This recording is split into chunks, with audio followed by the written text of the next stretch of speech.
Bismillahirrahmanirrahim. Assalamualaikum warahmatullahi wabarakatuh. Kami dari kumpulan 5. Tajuk yang kami dapat adalah Kemelesetan Ekonomi Global tahun 2008 hingga 2009. Nama saya Syafiqah binti Abdul Aziz. Nama saya Nur Erna Hanania binti Mat Hamzah. Dan saya Rihadata Syafiqah Arisha binti Rafizan. Pada video kali ini, kami akan membincangkan tentang isu kemelesetan ekonomi global yang terjadi pada tahun 2008 hingga 2009 dan juga kesan dan terakhir adalah langkah mengatasi. Sebelum saya teruskan dengan pembentangan saya, iaitu isu dan juga faktor, apa itu kemelesetan ekonomi? Kemelesetan ekonomi bermaksud penurunan ketara dalam aktiviti ekonomi dalam suatu jangka masa yang lama. Seterusnya, kita pergi kepada isu yang pertama dalam kemelesetan ekonomi global di syarikat maju yang saya pilih iaitu Amerika Syarikat. Isu yang pertama adalah masalah dalam sistem keuangan Amerika Syarikat.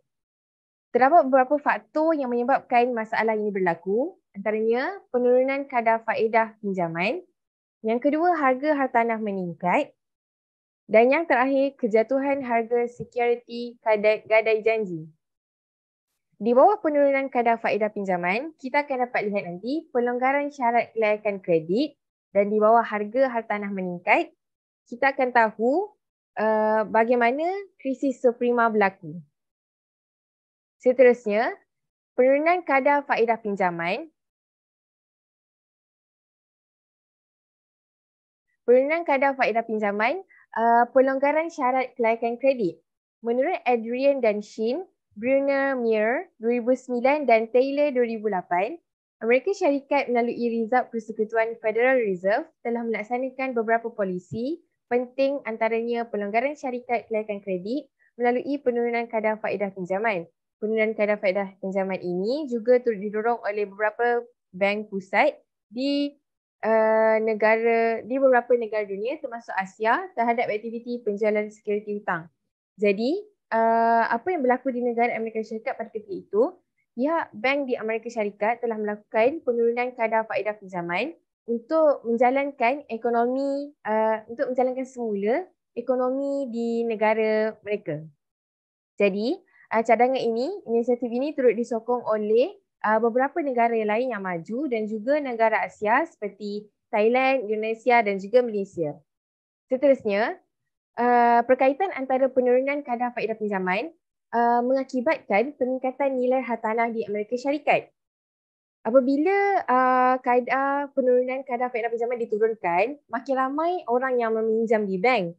Jadi, secara tidak langsung, Amerika Syarikat ini terus menaikkan nilai hartanah di negara dia bila tahu ramai orang yang ada duit dan ramai orang yang berkemampuan untuk beli tanah tersebut. Jadi berlakunya peningkatan nilai hartanah di Amerika Syarikat. Tidak lama selepas itu, berlakunya krisis subprima kerana krisis ini terjadi apabila bank dan institusi keuangan memberikan peluang kedua kepada peminjam bermasalah untuk mendapatkan pinjaman, ekoran menjangkakan akan memperoleh hak pemilikan serta dapat melelong rumah yang dibiayai apabila peminjam gagal melunaskan bayaran pinjaman untuk kali kedua. Pihak bank ni, dia telah menawarkan peluang kedua bagi peminjam-peminjam yang bermasalah untuk membayar balik. Jadi, bila dibuat macam tu, kadar hutang negara tersebut meningkat. Jadi, berlakunya krisis subprima. Krisis subprima ni adalah bermaksud orang yang sebenarnya tak layak untuk meminjam atas faktor-faktor tertentu tetapi dia pinjam juga dengan bank. Berlakulah perkara sedemikian. Seterusnya kita tengok bagaimana krisis subprima berlaku. Yang pertama, lonjakan dan kejatuhan pasaran rumah kediaman melalui kadar bunga yang rendah, iaitu kadar bunga itu adalah penurunan kadar faedah pinjaman. Peminjam subprima merupakan penyebab utama kepada peningkatan dalam pemilikan rumah 64% pada tahun 1980, 70% pada 2004 dan permintaan rumah turut meningkat. Di antara tahun 1997 hingga 2006, harga rumah kediaman di Amerika Syarikat telah meningkat sebanyak 124%. Peningkatan harga sedemikian telah mendorong penduduk di Amerika Syarikat untuk mengambil gadai janji kedua, refinance, meningkatkan perbelanjaan pengguna dari wang tersebut. Okey, ini telah membuatkan hutang di isi rumah di Amerika Syarikat meningkat.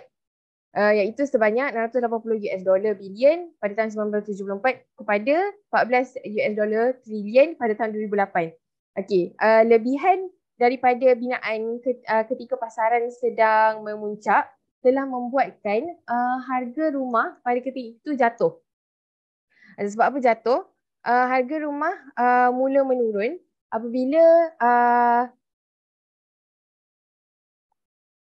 maafkan saya, lebihan binaan ketika pasaran sedang memuncak telah membuatkan harga rumah kediaman mula menurun. Okey, disebabkan bila kita mula-mula permintaan rumah menjadi tinggi. Tetapi bila berlakunya krisis subprima, ramai orang yang sebenarnya tak layak untuk meminjam, orang yang sebenarnya pendapatan dia rendah, orang yang banyak hutang meminjam, ekonomi pada ketika itu menjadi lebih teruk dan menyebabkan harga rumah itu sendiri jatuh. Sebab banyak sangat pembaziran yang berlaku sebelum itu untuk membina rumah dan sebagainya. Jadi peminjam ini dia ada dua cara untuk meminjam subprima ini. Yang pertama, dia menggunakan adjustable rate mortgage, iaitu dia kena bayar balik dalam masa insentif, dalam masa yang ditetapkan. Tetapi apabila dia lebih sahaja masa yang ditetapkan itu, kadar itu akan meningkat 100% daripada jumlah yang sepatutnya. Okey, yang kedua, payment option. Payment option ini, peminjam subprima, dia dibenarkan bayar pada jumlah yang boleh berubah. Maksudnya, contohnya harga rumah, harga tanah dan sebagainya yang boleh berubah. Tetapi apabila dia tu didapati mendapat lebihan bunga yang tidak dibayar sebelum ini, maka dia akan tambah nilai tersebut dalam nilai pokok. Seterusnya, kita pergi kepada faktor yang kedua berlakunya krisis subprima, iaitu pinjaman berisiko tinggi. Okey, pinjaman berisiko tinggi inilah sebenarnya kita mendapati perbezaan purata kadar bunga gadai janji di antara subprima dengan prima menurun dari 2.8% pada 2001 kepada 1.3% pada 2007. Ini bermaksud kadar bunga yang dikenakan oleh pemberi pinjam subprima tu tidak jauh beza sebenarnya dengan peminjam prima. Tetapi selepas tempoh insentif, kadar tersebut akan meningkat dengan tinggi. Seperti yang saya katakan sebentar tadi. Okey, di antara ciri-ciri yang terdapat pada peminjam berisiko tinggi ialah dia tidak mensyaratkan pendapatan yang nyata, pekerjaan tetap dan tiada aset semasa. Seterusnya, kita pergi kepada faktor kedua yang berlaku masalah sistem kewangan dalam Amerika Syarikat, iaitu kejatuhan harta security gadai janji. Pengelusi Citigroup meramalkan harga rumah kediaman di UK akan terus jatuh sehingga penghujung tahun 2010. Ekonomi Amerika Syarikat hanya akan tumbuh 1.8% pada 2008 dan 1% pada 2009. Keyakinan pengguna sedang berada pada tahap terendah semenjak 1996, kadar inflasi berkemungkinan melepasi 4% dan akan mengalami pertumbuhan ekonomi yang negatif awal tahun 2009. Disebabkan inisiatif yang dilakukan oleh bank, iaitu menurunkan kadar faedah dan sebagainya, dan berlakunya subprima menyebabkan kadar inflasi di negara tersebut juga meningkat. Dan kitaran ekonomi di negara tersebut menjadi negatif. Seterusnya kita pergi kepada Standard & Poor's 30 Julai 2008 mengatakan hampir 70,000 pemilik rumah kediaman mengalami ekuiti yang negatif dan akan meningkat kepada 1.7 juta orang menjelang tahun 2009, dan Bank of England menyatakan kelulusan gadai janji mortgage berkurang 70%, rekod tertinggi. Okey, disebabkan berlaku subprima, terus jatuh kejatuhan harga security gadai janji ni sebab rakyat pada ketika itu tidak lagi memerlukan macam untuk meminjam. Mereka lebih fokuskan dengan melelong rumah sendiri sebab dah tak ada duit. Jadi oleh itu berlakulah kemelesatan ekonomi yang teruk pada negara itu pada ketika itu.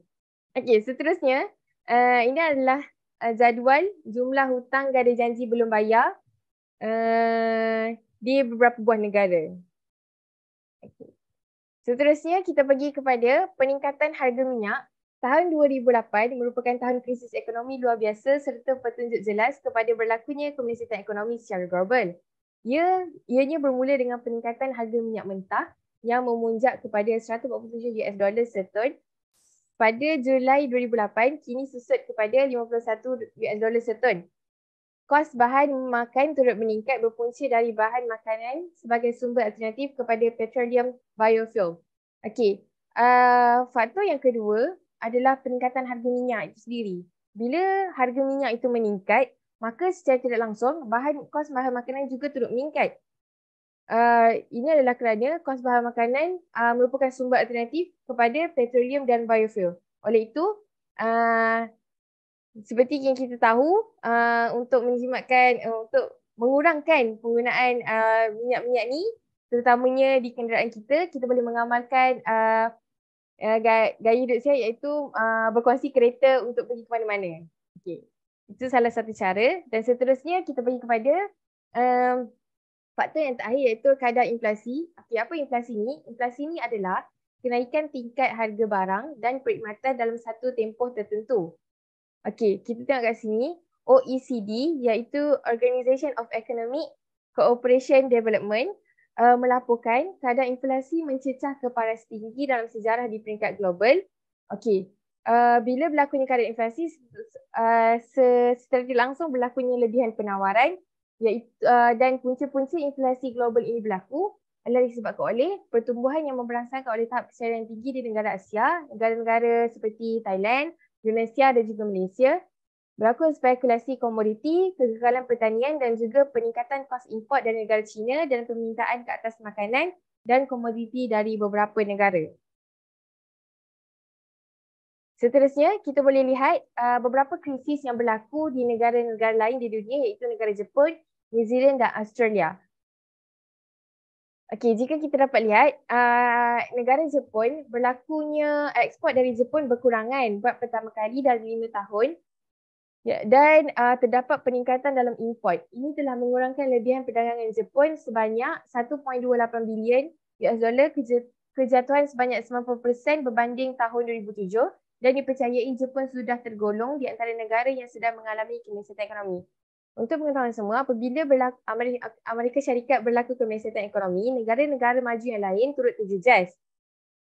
Di New Zealand pula, pada Jun 2008, harga rumah kediaman susut sebanyak 20%. Kejatuhan terbanyak semenjak 1986 berpunca dari kejatuhan jualan sebanyak 42% semenjak setahun yang lalu. Disebabkan oleh beberapa faktor yang saya ceritakan tadi, harga rumah kediaman dan harga tanah boleh jatuh dengan mendadak disebabkan situasi ekonomi yang berlaku pada ketika itu. Jadi kita seharusnya mempunyai ekonomi yang baik supaya rakyat-rakyat dapat menjalankan hidup dengan baik. Okey, Australia, kita tengok harga rumah kediaman mereka juga menurun pada tahun 2008 buat pertama kali dalam masa 3 tahun. Keyakinan pengguna jatuh ke tahap terendah dalam tempoh 16 tahun. Okey, Australia dan juga New Zealand mengalami kejatuhan rumah kediaman seperti di Amerika Syarikat. Okey, untuk Amerika Syarikat, krisis subprima di Amerika Syarikat seperti yang saya terangkan sebentar tadi. Jadi kita boleh pergi kepada implikasi terhadap isu kemesyatan global ini. Saya serahkan kepada saudari Rihadatul Syafiqah. Terima kasih kepada saudari Syafiqah. Okey, jadi seperti yang kita ketahui, masalah dalam sistem kewangan Amerika Syarikat yang bermula pada pertengahan tahun 2007 berpunca daripada kemerosotan kualiti aset subprima. Okey, jadi menurut Iman Sugema 2012 ada mengatakan bahawa krisis subprima adalah keadaan yang memberi impak mendalam dan berpanjangan kepada ekonomi global. Keadaan ini menjadi bertambah buruk pada suku pertama 2009 seperti dalam Rajah 1. Okey, seterusnya. Terdapat beberapa implikasi krisis kewangan global terhadap Malaysia. Implikasi yang pertama adalah perdagangan luar. Krisis ini menjadi bertambah buruk apabila banyak aset kewangan mengalami kerugian yang mengakibatkan kesan negatif kepada pendapatan. memandangkan Malaysia merupakan ekonomi yang sangat terbuka, kesan kemelesetan global begitu dirasai oleh sektor yang berkaitan dengan perdagangan luar. Kemelesetan ekonomi mula memberikan kesan kepada ekonomi Malaysia pada suku keempat 2008. Ekspor dan pengeluaran perkilangan masing-masing menurun sebanyak 7.4% dan 11.1% seperti dalam Rajah 2. Okey, jadi seterusnya, manakala aktiviti pelaburan swasta menjadi lembab oleh keadaan perniagaan yang semakin merosot. Walau bagaimanapun, permintaan dalam negeri yang berterusan khususnya penggunaan swasta memberi sokongan kepada ekonomi lantas mengelakkannya daripada mengalami pengucupan ekonomi pada suku keempat 2008. Malaysia sebenarnya mengalami kesan krisis global sepenuhnya pada suku keempat 2009 apabila kemelesetan ekonomi kian meruncingkan lagi kesan kemerosotan ketara dalam permintaan global terhadap aktiviti perdagangan. Perdagangan dunia jatuh sebanyak 28.6% termasuk negara Malaysia. Ekspor kasar Malaysia merosot sebanyak 20% pada suku pertama 2009 lalu menjejaskan aktiviti pengeluaran khususnya sektor perkilangan seperti dalam Rajah yang ketiga.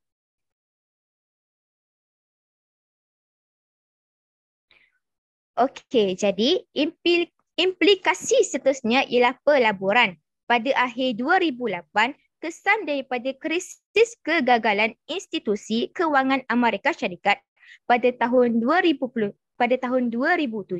yang dinyatakan oleh Muhammad Taqiyuddin 2014 telah menyebabkan momentum pertumbuhan ekonomi Malaysia mula bergerak perlahan dan hanya meningkat 0.1% sahaja dalam suku keempat, terutamanya sektor pembuatan yang mengucup sebanyak 8.8% berikutan kelembapan sektor luaran dan kejatuhan pelaburan swasta. Sentimen perniagaan merosot dengan ketara, lantas Malaysia kembali ke fasa kemelesetan dengan keluaran dalam negeri kasar KDNK mengucup sebanyak 1.6% pada tahun 2009. Seterusnya, jumlah pelaburan merosot dengan ketara sehingga negatif 10.8% berikutan pengucupan yang besar dalam perbelanjaan pelaburan swasta dengan aktiviti pengembangan kapasiti terjejas oleh penurunan yang besar dalam permintaan luar. Penggunaan kapasiti yang lebih rendah daripada biasa menyebabkan keyakinan dalam perniagaan menjadi semakin lemah. Kesannya, permintaan dalam negeri agregat menurun sebanyak 2.9% dan ekonomi mengucup dengan nyata sebanyak 6.2% pada suku pertama 2009 seperti dalam Rajah yang keempat.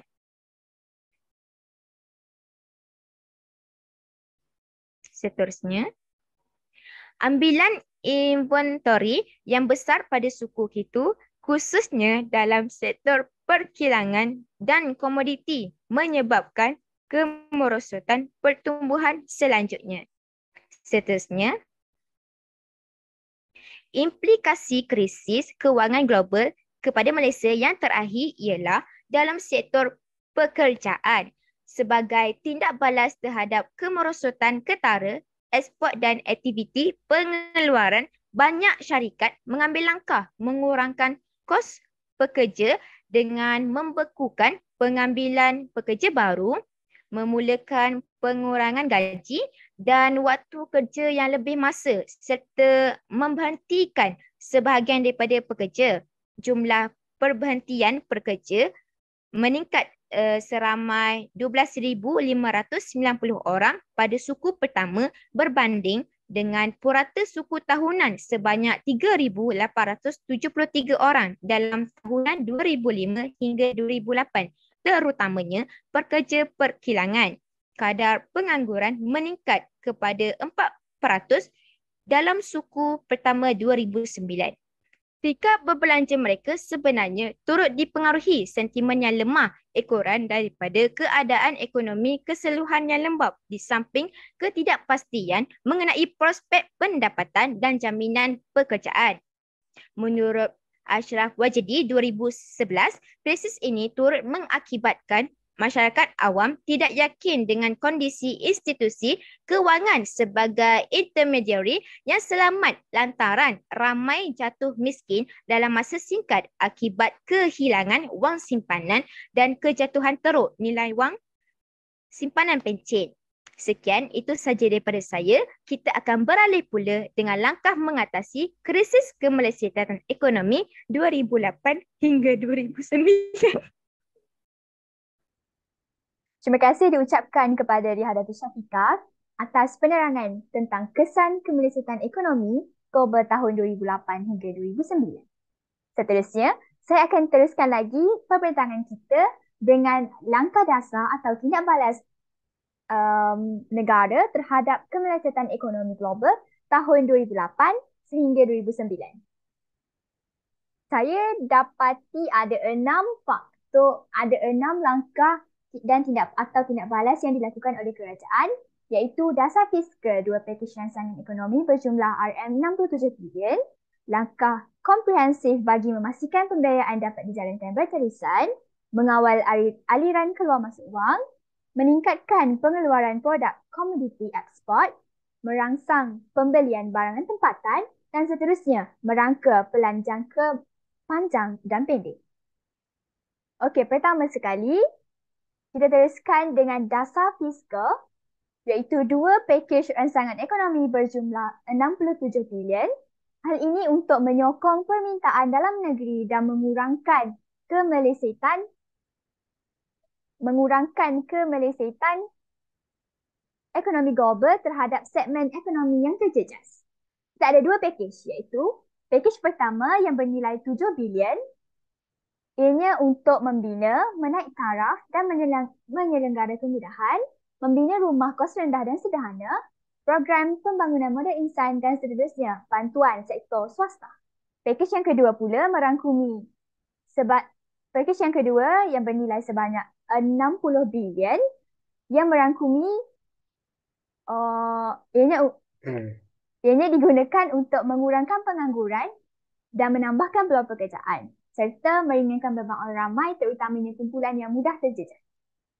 Tindak balas yang dilakukan oleh negara yang kedua ialah langkah komprehensif bagi memastikan pembiayaan dapat dijalankan berterusan.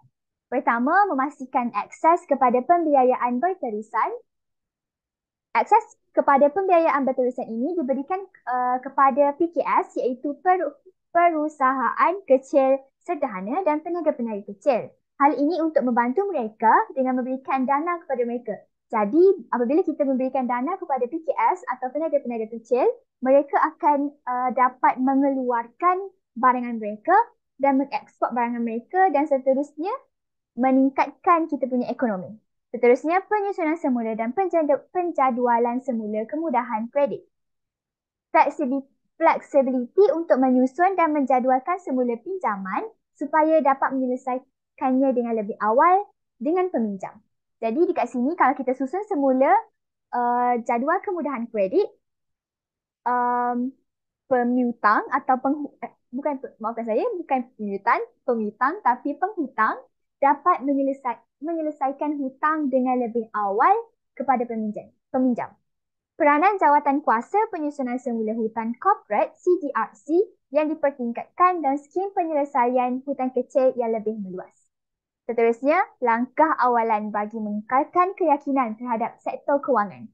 Kita kan berada di fasa ekonomi yang berhidung. Jadi kita memerlukan langkah untuk mengekalkan balik atau meraih kembali keyakinan terhadap sektor kewangan kita, iaitu dengan memberikan jaminan penuh bagi semua deposit sehingga akhir tahun 2010 serta kemudahan tunai yang diperluas kepada pengendali insurans dan takaful. 2 langkah tadi yang telah dilakukan oleh negara.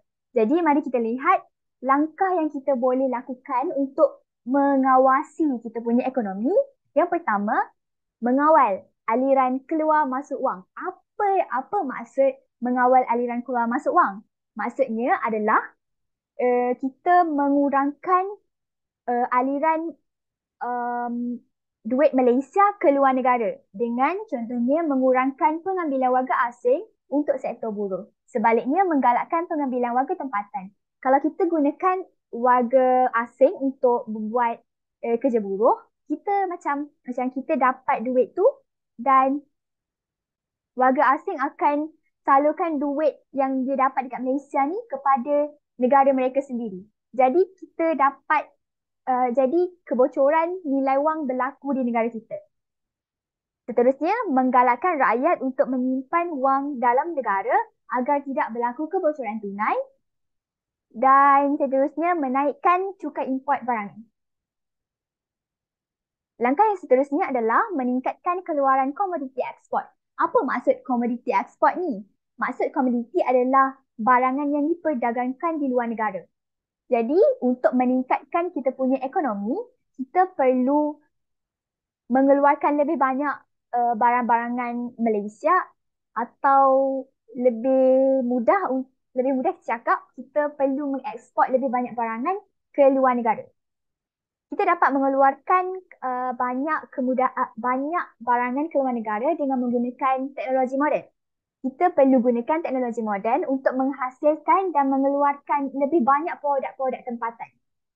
Seterusnya, kita boleh mempelbagaikan sumber ekonomi. Kita tidak hanya perlu tertumpu kepada satu ekonomi saja. Kita perlu mengembangkan lagi ekonomi. Contoh kalau kita ekspor getah, kita juga perlu tengok, kita boleh juga ekspor barangan seperti buah-buahan dan seterusnya. Seterusnya, memberikan insentif pelaburan kepada peniaga untuk memasarkan barangan mereka ke luar negara. Ini di bawah PKS tadi. Kita berikan bantuan, saranan, dorongan kepada mereka, kepada peniaga untuk memasarkan lebih banyak lagi barangan mereka ke luar negara.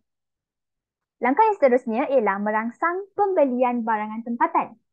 Merangsang pembelian barangan tempatan ni macam kita melaksanakan kempen membeli barangan tempatan, mengurangkan import barangan luar, serta kerajaan perlulah menaikkan cukai import barangan agar harga yang dikenakan kepada rakyat tu mahal. Jadi, rakyat akan memilih untuk membeli barangan tempatan berbanding barangan import. Seterusnya, kerajaan perlu merangka pelan jangka panjang dan jangka pendek dengan memberikan insentif kepada rakyat dan mengurangkan kadar faedah yang dikenakan terhadap rakyat. Jadi rakyat akan lebih suka berbelanja di dalam negara. Kerajaan juga perlu mengawal harga barangan dan meningkatkan pengeluaran barangan pengguna. Hasilnya, rakyat akan membeli barang-barangan tempatan. Seterusnya, pelan induk perbelanjaan kerajaan yang kompetitif dapat meningkatkan pengaliran wang dalam negara. Hasilnya, ekonomi negara akan meningkat dan kemelesitan ekonomi dapat dikurangkan. Kesimpulannya, sebagai ekonomi yang terbuka, Malaysia turut terjejas disebabkan oleh kemelesitan ekonomi global ini. Namun, disebabkan oleh asas-asas ekonomi yang kukuh, sistem keuangan yang teguh dan pelaksanaan langkah sokongan dasar komprehensif yang proaktif telah berjaya menghindarkan ekonomi negara daripada tergelincir secara berterusan ke dalam kemelesitan ekonomi ini. Bukan sahaja Malaysia, negara lain turut melaksanakan beberapa langkah dasar atau tindak balas untuk menstabilkan kembali ekonomi mereka dan meningkatkan ekonomi mereka. Jelaslah bahawa ekonomi global semakin membaik, terutamanya disebabkan oleh rangsangan fiskal secara besar-besaran dan dasar monetari yang akomodatif. Sekian sahaja daripada kami. Terima kasih.